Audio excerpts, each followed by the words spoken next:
Hi everyone. In today's video, I'm going to show you exactly how to fix the Apple Home sync error when connecting to Philips Hue Hub in 2026. So the error is going to look something like this. It says Apple Home sync error. So in order to fix it, you need to understand one thing, that your iPhone and the Philips Hue bridge must be on the same Wi-Fi network. If your Wi-Fi is on the mobile data or on a different Wi-Fi network, the home application will fail to connect. So you need to connect both the devices to the same network and then you need to try again.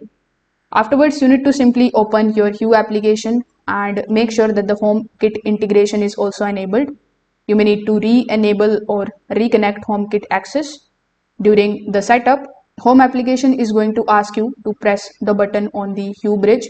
So you need to press it only when it is prompted, as it can be seen over here on this page. Now, if you press it too early or too late, the pairing will fail. So you need to press it when it is prompted. You can also restart your iPhone, your Hue bridge and the router if none of the methods are working for you, or if you are facing any kind of errors, because a quick restart is going to refresh the network and it will also fixes any type of temporary syncing issues. So if this video helped you out, make sure that you like this video and subscribe to the channel. Thanks for watching.